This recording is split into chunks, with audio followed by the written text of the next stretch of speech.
নমস্কার, নিউজ নয়ের পর্দায় আপনাদের সকলকে স্বাগত। আমি সুবি রয়েছে আপনাদের সাথে। চলে যাব বিস্তারিত খবরে। বন্যাপ্রবণ এলাকাগুলিকে চিহ্নিত করে সেখানে সংস্কার প্রক্রিয়া শুরু করার জন্য আধিকারিকদের নির্দেশ দেওয়া হয়েছে বলে জানিয়েছেন মুখ্যমন্ত্রী ডক্টর মানিক সাহা। জানুয়ারি থেকে মে মাস পর্যন্ত 578 কোটি টাকার পরিকাঠামোগত উন্নয়নের কাজ হয়েছে বলেও জানিয়েছেন মুখ্যমন্ত্রী।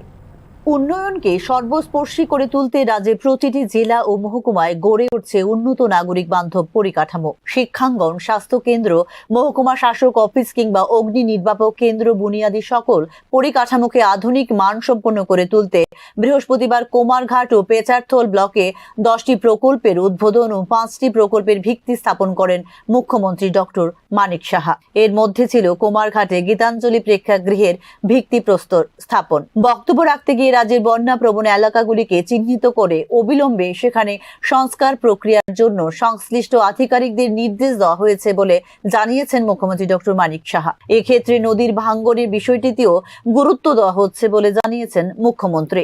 আমাদের সরকার দেখুন সবসময় আমরা সতর্ক থাকি।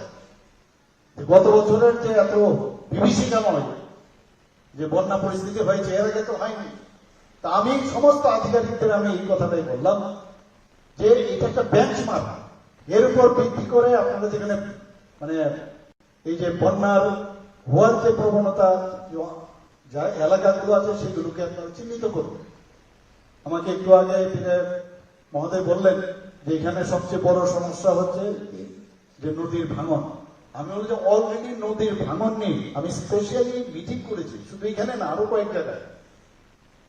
তো কাজ করার ইচ্ছা আছে, মানুষকে বোঝানোর চেষ্টা করার এটা সবসময় থাকে, এবং ওর না হবে না, সবকিছুই হয় পজিটিভ। যেহেতু পজিটিভিটি আছে আমাদের, হবে সবকটা।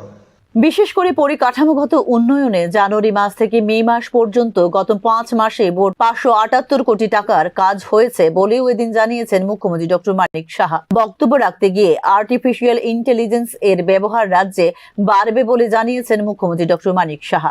578 কোটি টাকা জানুয়ারি থেকে মে পর্যন্ত 578 কোটি টাকার কাজ অলরেডি। আপনারা ভাবুন, আমরা ইনফ্রাস্ট্রাকচার অলরেডি ডেভেলপ করেছি সেখানে।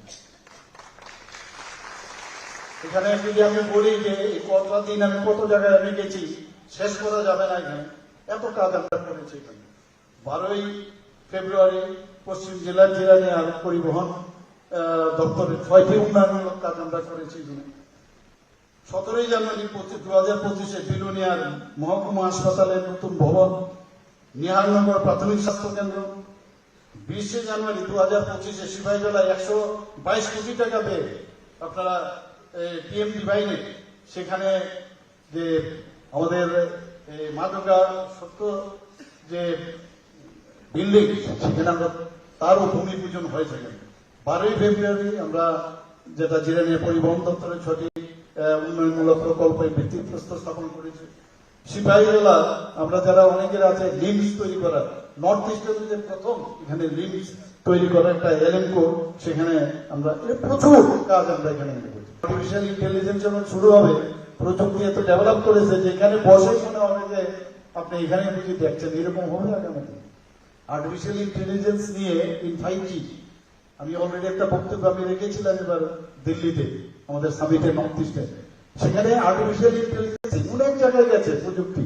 ত্রিপুরায় বিশেষ করে বিনিয়োগকে আকৃষ্ট করার লক্ষ্যে এশিয়ান ডেভেলপমেন্ট ব্যাংক থেকে $85.4 মিলিয়ন ঋণের মাধ্যমে রাজ্যের অবকাঠামো শক্তিশালী করার জন্য উদ্যোগ নিয়েছে রাজ্য সরকার। বিদ্যুৎ, রাস্তাঘাট, প্লাগ অ্যান্ড প্লে অবকাঠামো, গোদামজাতকরণ সুবিধা সহ আরো বিশেষ কয়েকটি ক্ষেত্রে ব্যবহার করা হবে এই অর্থ রাশি। এদিন প্রায় 30 কোটি টাকার প্রকল্পের উদ্বোধন ও ভিত্তিপ্রস্তর স্থাপন করেন মুখ্যমন্ত্রী doctor Manik Saha. Bureau report, news now. বন্ধ হয়ে যাওয়া বাণিজ্য কেন্দ্রগুলি পুনরুজ্জীবনের জন্য উদ্যোগ গ্রহণ করেছে রাজ্য সরকার। এই ক্ষেত্রে বন্ধ হয়ে যাওয়া বাণিজ্য কেন্দ্রগুলো পরিদর্শন শুরু করল বিধানসভার বিধায়কদের বাণিজ্য কমিটি। রাজ্য সরকারের বন্ধ হয়ে যাওয়া নিজস্ব বাণিজ্যিক কেন্দ্রগুলো পরিদর্শন শুরু করলো বিধানসভা বিধায়কদের বাণিজ্যিক কমিটি। বৃহস্পতিবার বিভিন্ন বাণিজ্য কেন্দ্র পরিদর্শন করেন বিধানসভার বিধায়কদের বাণিজ্য কমিটির 4 সদস্যের প্রতিনিধি দল।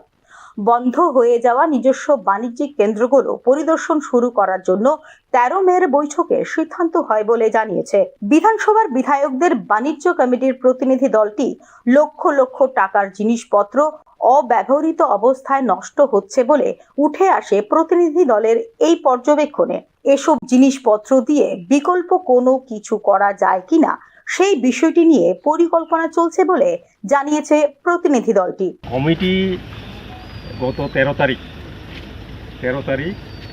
কিনা বলে মে আমরা বসছিলাম, তখন এই সমস্যাগুলি উঠে আসছিল যে কিনা বলে এখানে যে কান্ট্রি লিকার যেটা ব্লেন্ডিং মেশিন থেকে আরম্ভ করে টিএসআইসি আন্ডারে যতটা প্রজেক্ট সবগুলি মোটামুটি মধ্যের মধ্যে। তো আমাদের মাননীয় সদস্যরা ভাবলেন যে না, যেহেতু বন্ধ আছে, কেন বন্ধ আছে অ্যাটলিস্ট আমরা সবাই গিয়ে দেখি। তো ওই উদ্দেশ্যেই আমরা স্পটগুলিতে গিয়ে দেখে এখন কান্ট্রি লিকারটা দেখলাম, অন্য আরও 2টা বা 3টা আছে, মানে ইন্ডাস্ট্রিয়াল যেগুলি কম্পোনেন্ট বা তারা যে কিনা বলে ব্রাঞ্চ যেটা আগে প্রোডাকশন ছিল। তো আমাদের কথা হচ্ছে যে ত্রিপুরা রাজ্যে যেইগুলি আমরা মানে করছিলাম আগে, সেগুলিকে যদি মনোযোগ দিয়ে করা যায়, নতুবা অল্টারনেটিভ চিন্তা যদি করা যায়, যেমন এটাকে পরিবর্তন করে এখন চিন্তা ভাবনা হচ্ছে যে ওয়াটার বটলিং মেশিন এবং ফ্যাক্টরি এখানে লাগানো হবে, সমস্যা নেই। উল্লেখ করা যেতে পারে, শিল্প খাতে পুনরুজ্জীবিত করার জন্য সক্রিয়ভাবে কাজ করার জন্য সংশ্লিষ্ট কমিটিকে নির্দেশ দিয়েছেন মুখ্যমন্ত্রী ডক্টর মানিক সাহা। অব্যবহৃত সম্পদ পুনরুদ্ধার নতুন অবকাঠামো তৈরি করছে এবং বিনিয়োগ আকর্ষণ ও কর্মসংস্থান সৃষ্টির জন্য উপযুক্ত প্রণোদনার জন্য বিশেষ উদ্যোগ নিয়েছে রাজ্য সরকার। নতুন প্রকল্পের জন্য পুনঃব্যবহার এবং শিল্প প্রবৃদ্ধি বৃদ্ধির লক্ষ্যে বিলুপ্ত ইউনিটগুলি থেকে জমি অধিগ্রহণের জন্য টিআইডিসিকে দেওয়া হয়েছে নির্দেশ। বিনিয়োগকারীদের চাহিদা মেটাতে শিল্প অঞ্চল সম্প্রসারণ, সেক্টর নির্দিষ্ট পার্ক স্থাপন এবং গুরুত্বপূর্ণ পরিবহন করিডোর বরাবর জমি উন্মুক্ত করার ক্ষেত্রেও বিশেষ উদ্যোগ নিয়েছে রাজ্য সরকার। ব্যুরো রিপোর্ট, নিউজ নাও।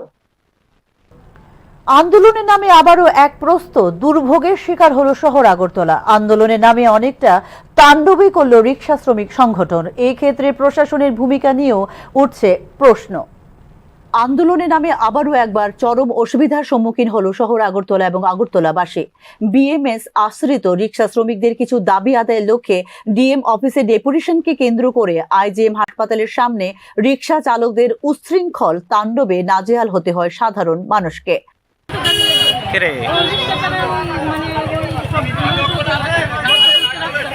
আপনার কেমন অসুবিধা হইতেছে?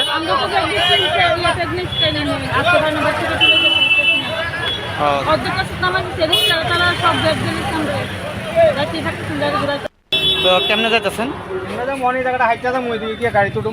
কোন জায়গাটা এটা? মানে এখানে কি হয়েছে? এখানে কি আপনারা এখন কোথায় গাড়ি পাবেন?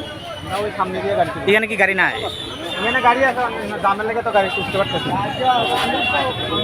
আন্দোলনের নামে এই শ্বাসরুদ্ধকর পরিস্থিতিতে গুরুত্বপূর্ণ সময়ে নাজেহাল হতে হয়েছে পথচারী থেকে শুরু করে অফিস আদালতগামী কর্মচারী থেকে শুরু করে হাসপাতালে আসা রোগী এবং পরিজনদের।